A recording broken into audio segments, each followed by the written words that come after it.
So hello good morning guys. आज इस video के अंदर हम ये बहुत इंपॉर्टेंट टॉपिक को क्लियर करने वाले हैं, जिसमें मैं आपको बताने वाला हूँ कि यदि आप किसी भी चीज़ को लोन के रूप में लेते हो या कभी आपको ईएमआई पे करनी होती है, तो किस तरीके से आप टैली के अंदर ईएमआई को पे कर सकते हो, वो सभी इस वीडियो के अंदर मैं कवर करवाने वाला हूँ।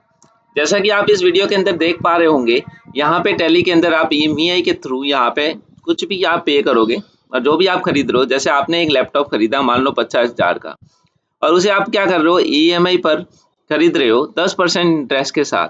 अब 10 महीने के लिए आप भले खरीद रहे हो, तो आपको किस तरीके से क्या-क्या काम करना है, तो मैं आपको दिखाता हूँ। सबसे पहले आपको ये समझ में आना चाहिए कि आप किस तरीके का अकाउंट यहाँ पे मेंटेन कर रहे हो। मतलब आप जो भी लोन ले रहे हो, किस बैंक से ले रहे हो। मान लो आपने एचडीएफसी या बजाज का आपका जो कार्ड है वगैरह, उससे यदि आप लोन ले रहे हो, तो सबसे पहले आपको क्या करना है, एचडीएफसी बैंक लोन नाम से आपको अकाउंट बनाना है। देखिए, आप यदि सिक्योर लोन लेते हो या अनसिक्योर लोन लेते हो। देखिए, सिक्योर लोन का मतलब ये होता है कि यदि आप बैंक वगैरह से लोन लेते हो, वो आपके सिक्योर है। अनसिक्योर के अंदर यदि आप अपने फ्रेंड्स वगैरह, रिलेटिव वगैरह से ले रहे हो, वो अनसिक्योर है। तो उसमें क्या होता है कि जब भी आप मेंटेन बैलेंस करते हो, तो उसको हमेशा यस रखना है, जिससे कि हम यहाँ पे हम आगे एंट्री कर पाए। अब दूसरा यहाँ पे क्या रहेगा कि दूसरा आपको इंटरेस्ट ऑन लोन अकाउंट में बनाना है। मतलब कि इंटरेस्ट जो लगेगा वो हमारे लिए एक इनडायरेक्ट एक्सपेंस होता है, मतलब पीएलएल अकाउंट में शो होता है ये। तो ये हमारा एक इनडायरेक्ट एक्सपेंस होता है, जो एक प्रकार का क्या है, खर्चा है।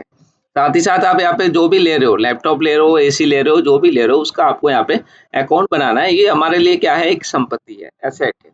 और एक वो बैंक अकाउंट आपको बनाना है जिससे कि आपकी किस्तें कटेगी।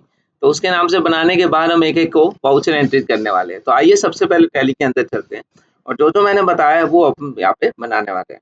सबसे पहले हम यहाँ पे बनाने वाले हैं उस अकाउंट को जिसका हमें ज़रूरत है। मतलब हम यहाँ पे सबसे पहले किस बैंक से लोन लेंगे उसका बनाएँगे। जैसे एचडीएफसी बैंक से लोन ले रहे हैं, तो एचडीएफसी बैंक का बनाया, ये हमारे लिए क्या है, सिक्योर लोन है। इसको यहाँ पे यस करना है, देन यहाँ पे सेव सेव सेव करो। साथ ही साथ हम किस बैंक से यहाँ पे पे करने वाले हैं, तो हम स्टेट बैंक से पे करने वाले हैं। ये हमारा क्या है, ये हमारा बैंक है, जिससे हमारा पैसा जाने वाला है।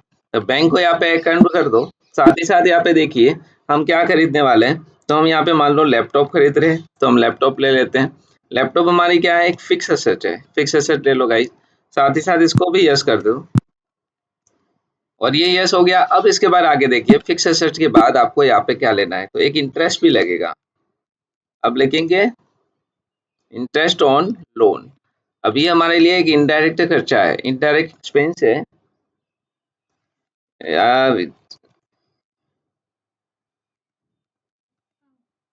तो इस तरीके से ये हमारे लिए क्या है, ये हमारे लिए खर्चा हो जाता है और खर्चे को किस तरीके से मेंटेन किया जाता है वो दिखाता हूँ। तो देखिए, कभी भी आप इंटरेस्ट ऑन लोन का जो भी अकाउंट बनाते हो, तो हमेशा याद रखना कि ये जो आपके बनेगा, इसमें आपका हमेशा पीएलएल अकाउंट में दिखाता है। तो इस तरीके से अकाउंट बनाने के बाद इनडायरेक्ट में डाल देना, अफेक्टेड कर देना।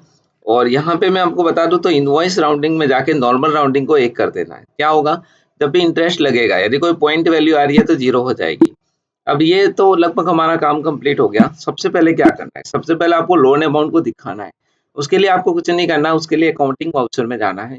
वहाँ पे जनरल वाउचर को खोलना है। सबसे पहले आप किससे लोन ले रहे हो, उसको दिखाना है। तो सबसे पहले देखिए, डेबिट आपके पास लैपटॉप हो रहा है। लैपटॉप जो भी हो रहा है, मान लो 50,000 से हो रहा है।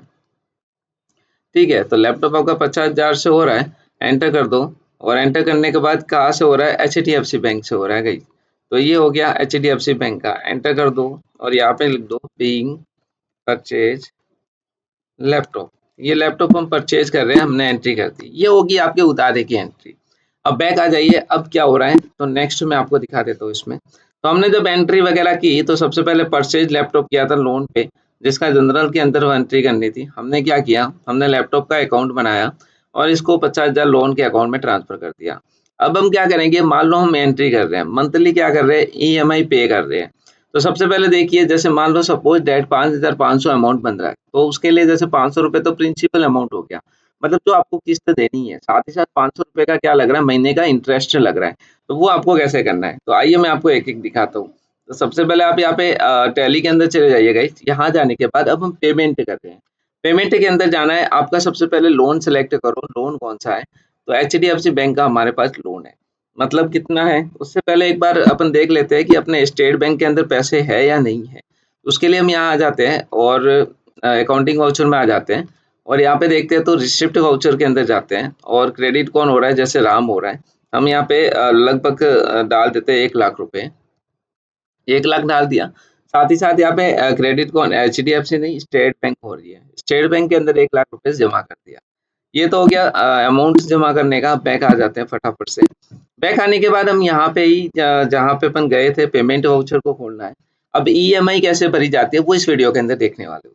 सबसे पहले यहाँ पे देखिए, एचडीएफसी बैंक से हमने लोन लिया था, 50,000 का लोन बोल रहा है। अभी ईएमआई मतलब मान लो 5,000 के भर रहे हैं, तो 5,000 की ईएमआई यहाँ पे कट गई, 45,000 रह गए। अब देखिए क्रेडिट की जगह डेबिट करना है वापस से, और यहाँ पे इंटरेस्ट लेना है। कितना लग रहा है इंटरेस्ट आपको, 500 रुपए का, तो 500 यहाँ पे लिख दो भाई। क्रेडिट कहाँ से हो रहा है, स्टेट बैंक से हो रहा है, स्टेट बैंक को लिख दो। अब देखिए यहाँ पे हमारा अमाउंट भी कट गया और 94,500 यहाँ पे बच गया, और टोटल अमाउंट यहाँ पे 5,500 रुपीज ईएमआई के रूप में यहाँ पे कट गए। तो दोस्तों क्या होता है कि हर एक महीने के आपको इस तरीके से एंट्री करनी पड़ेगी 10 महीने तक लगातार, और इस तरीके से आपने जो भी यहाँ पे ईएमआई का पेमेंट डू है तो आप कर रहे हो, इस तरीके से आप कर सकते हो। अब ईएमआई ट्रैकर होता है जो बिल वाइज यहाँ पे ट्रैकिंग होती है, आपका पूरा रेफरेंस नंबर मिलता है, और जो भी हर महीने उस रेफरेंस को क्या करता है, एडजस्ट भी करता है। तो उम्मीद है आपको समझ में आया कि किस तरीके से आपको ईएमआई पे करनी होती है, वो इस तरीके से आप ईएमआई पे कर सकते हो, और इस तरीके से आप हर महीने की ईएमआई इस तरीके से आपको पे करनी है। तो उम्मीद है दोस्तों इस तरीके से आगे आप बढ़ोगे, और काफ़ी सारे इस टॉपिक के अंदर आपको समझ में आया होगा। हमने यहाँ पे लैपटॉप लिया था, आप देख सकते हो। ये हमारे पास है और ये हमारा लोन चल रहा है। सिक्योर लोन चल रहा है जो एचडीएफसी बैंक से चल रहा है, जिसमें हमने 5,000 रुपए यहाँ पे डेबिट कर दिए। 45,000 रुपए क्लोजिंग बैलेंस बता रहा है ना? तो इस तरीके से उम्मीद है आपको बैलेंस शीट में भी पता चल गया। Thank you so much for watching guys, keep supporting.